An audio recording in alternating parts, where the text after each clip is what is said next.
We're experiencing not a state of emergency, but multiple states and states of emergency here with two large U.S. states that have extreme similarities to one another, but also essentially polar opposites as far as their geographical location when looking on a map, being complete opposite directions of each other. However, collectively together have issued this mass warning and alert for previous residents to flee, get out as fast as they possibly can at the tune of a loss of a combined total of $92 billion in income. Now, this is truly a devastation. This is really unbelievable when you start to get into it. And, it will make you sit there and kind of like almost look at it in disbelief and wonder, how did this happen? Why is this happening? How much worse are things going to get? And what do we do from here moving forward? But in addition to these two states that are experiencing extreme loss in this somewhat pseudo state of emergency, multiple states of emergency, these two in particular, but there are more, but these two are quite possibly experiencing the biggest loss, experiencing the most amount of pain. This is unbelievable. But even worse is the state of emergency that we're experiencing here and now. And here and now is an unlikely place, but we've all been hearing the warnings. We've all been seeing the signs and have been directed on where to go next. I want to share that with you guys. I also want to share with you a devastating realization and a fact that has been shared. I regret to inform, but it's not good. It's bad news, and it's only getting worse. But I want to tell you guys about these two states. Now, these are two of the most populated and highest taxing states in the country. Okay? Do you know which two states I'm talking about yet? These two states are California and New York. Two states with a high, very, very high population collection of homeless, unhoused people for which many would like to see them taken care of. That may not necessarily be possible with this nearly $100 billion loss that these two states combined have experienced. Quite possibly will experience even more loss. And these two states have also seen a large amount of inbound population or populace of newly entered into this country immigrants or migrants looking to take over, looking to consume, looking to utilize and deplete resources and take food, take jobs, take homes and shelter away from U.S. citizens. But it says that California and New York combined lost about $92 billion in income over 2 years as a result of the recent exodus. And data from the IRS, the Internal Revenue Service, found that New York State lost $25 billion in adjusted gross income from migration out of the state in 2021. This is on top of the $20 billion loss that the state incurred in 2020. So they're on a really, really bad track here, okay, of consecutive loss. Additionally, as for California, the Golden State lost $29 billion in 2021 after losing $18 billion in 2020. A total of $92 billion between both states over just 2 years, and overall both states went from a budget surplus to a budget deficit. Now, these are two states that are, again, they have a heavy concentration in population of homeless. They have obligations to these folks, and they do not have the money in their fiscal and financial budgets to actually make that happen. On top of putting migrants up in 5-star hotels and paying for their food, paying for their hygiene, paying for their health care, paying for pretty much everything.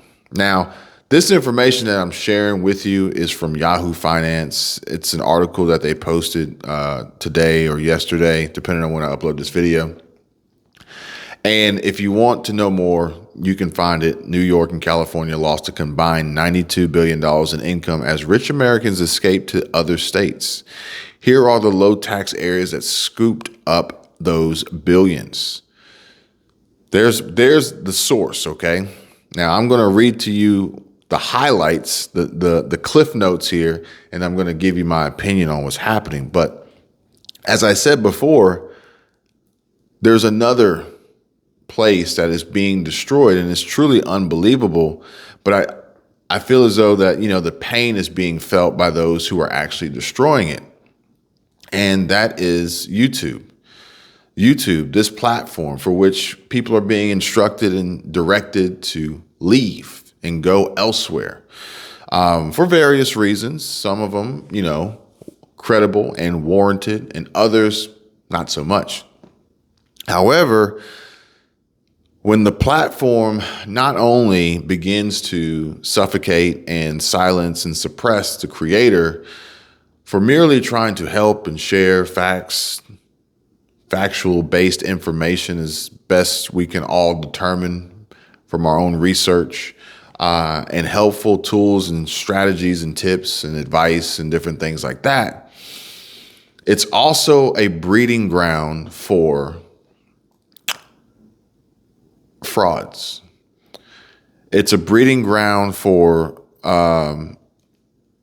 content to be stolen without any credit provided to the original creator, nor any monetary compensation, all for one's own single personal gain at the expense of others, without any recognition whatsoever. Now, when I see creators mimicking other creators, it's interesting. It can oftentimes be flattering and exciting to see how the creative process works. But when I see creators literally just copying and stealing other content creators' hard work and effort, it just proves to me that they lack several important traits that will ultimately lead them down a road of ultimate dissatisfaction. And you can see the look in their face. You can see it in their face. Because although they may receive some monetary compensation for it, they know that deep down inside, they have nothing and they are nothing without riding the coattails of someone else. They lack skill, they lack originality, and most importantly, they lack integrity, unfortunately. But hey, you made a lot of money, right? You fooled everybody, right? How long can you keep it up? What happens when you can no longer copy what everybody else is doing without getting strike down yourself? Because YouTube is making changes, but not only YouTube. There are third-party forces that are scanning and analyzing all content across multiple platforms for violations that would then incur financial infractions, fines, lawsuits, claims against revenues potentially earned or maybe not, that you will still be on the hook to pay. And they are coming in the middle of the night, banging on doors and waking people up out of their sleep. And there's actually creators posting this content on YouTube to share their story, maybe to clear their name, maybe to gain greater reach and grow an audience or whatever it may be. But at the end of the day, this is real, folks. And they're utilizing technology like OpenAI and ChatGPT to do this work for them and then come after you. I've seen it happen. And I'm quite honestly surprised that it hasn't happened more yet. But since I'm seeing it happen on the back end, I know it's coming. I know it's in the works, and odds are they're probably just building up their case. Kind of like Walmart would build up their case for petty theft until a shoplifter got to a certain point where they stolen enough, a high enough dollar amount to prosecute. Just putting it out there, just sharing this warning before it's too late. Before it's too late, y'all. But it says that migration from both states represents a growing trend that merely picked up speed during the pandemic as higher income earners and businesses seek out lower tax areas to set up shop. California and New York have seen more than 3 times the combined losses from before the pandemic in 2019. But will you guess where they're headed? Will you guess what states are picking up this revenue, this income? The great state of Florida, folks. Despite what the NAACP may say and may put out there, and despite what, California may potentially offer in the form of reparations checks for the color of your skin or the color of your ancestors' skin, Florida has accounted for 9.6 million non-farm jobs by the end of 2022. And Florida has recently surpassed New York. Florida is now rolling in dough from all this migration and job creation, and the state brought in $39 billion in income during 2021. A 39% increase from the $28 billion the year before, and the biggest influx of residents came from New York City. Actually, New York State, but New York City sounded a whole lot cooler. New York City, you remember that old El Paso salsa commercial? I think it was El Paso. But it says that it's clear why, as New York holds income tax rates that range as high as 10.9% compared to Florida's income tax of zilch. Zero. That's right. No income tax. And this is one of the things that I had discussed before, or maybe it was on a video with Chris Igo when we were talking about why we chose to move to Florida. And that was part of it. And folks, if you guys want to know more about ways that you can offset your tax liability, increase your tax refund amounts, build businesses, and execute and capitalize on the advantages that come from living and operating or even setting up a business in a state like Florida, even if you don't live there. Now, granted, every channel is going to offer you something different, but I think that what I offer you that's different on this channel is some actual real useful financial information that could potentially help put you on a much stronger path of financial freedom and building wealth, obtaining or attaining passive income versus merely just telling y'all that, Walmart is laying everybody off or the shelves are empty or we're going to experience food shortages or something like that, when odds are it's not really the case. If anything, the closest thing we would experience to a food shortage is what I've already told you guys before. They're going to make it too expensive for people to afford to buy it. Or quite possibly, added to that, there's going to be a shortage of food that is healthy to consume. Now, that's quite possibly the biggest threat that we are approaching rapidly when it comes to a shortage of food. But I'm not going to sit here and lie to you and tell you that the shelves are empty and y'all better stock up now. That's not how I get down. Yeah, I did put up a video that said food shortage ? But if you watch the video, you know that it was not what it looked like. Okay, don't judge a book by its cover. So there's that. But it says that the income and population shift on the East Coast roughly correlate with those between Texas and California, as Texas added $11 billion in income in 2021, with $5 billion of that coming from migrating Californians. Like New York, California has graduated income tax rates, topping out at 13.3% for anyone making more than $1 million. The highest tax rate in the nation. And like Florida, Texas has no income tax as well. And if you ever really want to know how to make a lot of money and how to manage a lot of money, why not ask someone who makes a lot of money and who has made a lot of money for several years, like these millionaires who are fleeing the states for better opportunities.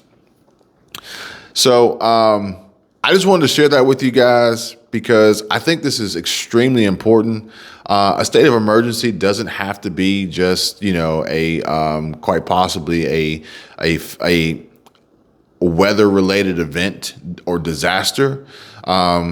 We are essentially experiencing our own individual states of emergency, quite possibly when it comes to our money and our finances and our income and our savings and our credit and our portfolios, our net worth, our investments, which most of these are lacking and or non-existent, as you guys have been telling me all along in the comments, in the emails, on Instagram, in the DMs, on Patreon. This is what is going to be, again, what I've been talking about since I started this channel last year. The money is important. I know a lot of folks are going to say, well, money is the root of all evil. But at the end of the day, there are homeless people in this world, in California, in New York, in these states that need to be taken care of based on what I'm hearing. Well, if that's the case, opposed to the migrants that have illegally entered into this country undocumented, who are essentially just robbing us and stealing our resources and mooching off of our government. Not that it really matters because they'll just send money out to other countries by the billions anyway. So you ain't got to be here to get the money. But in order to take care of these folks, in order to put them up, in order to get them off the streets, maybe help them kick the habits that they have, the bad habits that they have, it takes money, okay? In order for you to travel, it takes money. In order for you to buy groceries, it takes money. In order for you to buy your land, start a homestead, start growing your own food, having the equipment that you need, paying the property taxes so that it's not taken away from you after all this hard work, before eminent domain would be to set in and just, swept out from under you like a rug. It takes money, okay? So this is what we need to stockpile. This is what we need to prep. This is what we need to stock up on. A lot of folks didn't quite pick up on that in videos in the past where I said, stock up now. There's one precious resource, stock up now. That precious resource is the monetary, financial, bartering tool that is universally accepted right now, obviously until we see a takeover with a new currency, if we see the dollar wiped out. But at the end of the day, it's going to be money. It's going to be currency. It's going to be a dollar. It's going to be a digital currency, whatever it is. That's what you're going to need in order to try to have the best possible chance of surviving and making it through this state of emergency, which is a state of emergency that's affecting bank accounts. It's affecting wallets. It's affecting retirements. It's affecting pensions. It's affecting people's ability to stay in their homes and not be evicted. thrown out on the street, potentially becoming homeless themselves, living in their car, living in a van, going hungry. Thank you guys for watching. Please hit the like button, subscribe to the channel. You guys take care, be safe. I'll see you real soon.